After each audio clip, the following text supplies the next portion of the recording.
और ये यही 17 से 19 मई के बीच का पूरा इवेंट है। इसके बारे में बहुत लोगों को एक्चुअली नहीं मालूम, क्योंकि इसको IFBB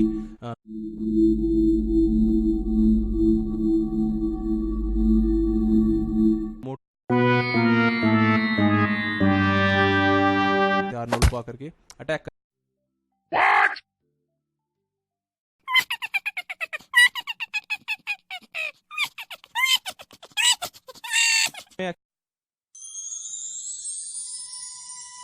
ऐसा कुछ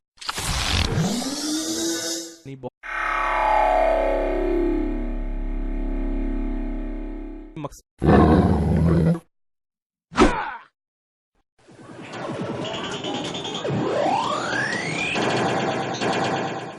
और हो सकता है कि सिर्फ और सिर्फ अटेंशन खींचने के लिए किसी ने ऐसा करा हो, ताकि पूरा एकदम वायरल।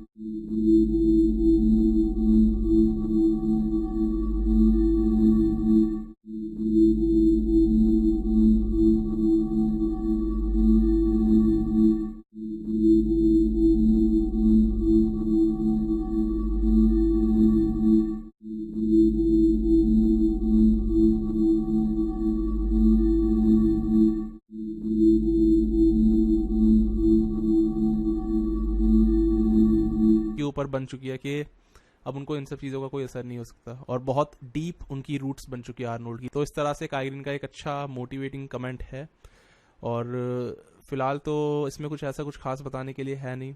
अभी तो यही लग रहा है देख करके कि आर्नोल्ड को इससे कोई ऐसा फ़र्क पड़ा नहीं, और कोई ऐसा एक्शन भी उन्होंने शायद नहीं लिया उस पर्सन के ऊपर जिसने कि ऐसा करा, बिकॉज कोई तुक नहीं बनता इस चीज़ का, कोई सेंस नहीं बनता कि कोई ऐसा करेगा।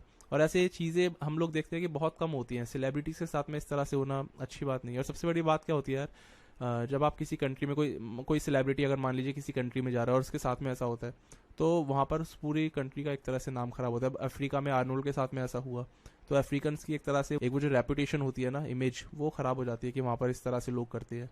तो ये एक आदमी कोई ऐसी चीज़ करता है और पूरी की पूरी सोसाइटी उस कारण से ब्लेम हो जाती है।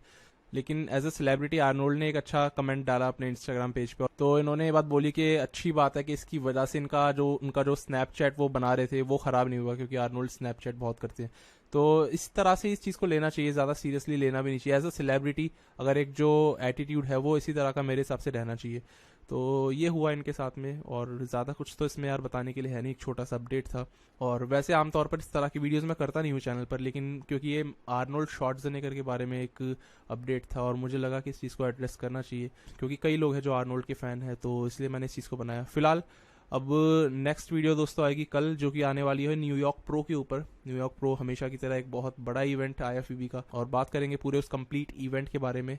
और फिर उसके अगले दिन यानी कि 20 तारीख को मैं बनाने वाला हूँ एक वीडियो, ऑलरेडी मैंने बना ली है, वो है ड्रामेटिक ट्रांसफॉर्मेशन प्रिंसिपल, DTP। तो कई लोग इस पर रिक्वेस्ट कर रहे थे इस वीडियो को बनाने के लिए, बन चुकी है। 20 तारीख तक मैं उसको अपलोड कर दूंगा। अभी के लिए दोस्तों इस वीडियो में इतना ही, मिलते हैं अगली बार एक नई वीडियो में एक नए टॉपिक के साथ में। तब तक के लिए स्टे ट्यून्ड, गुड बाय, शुक्रिया।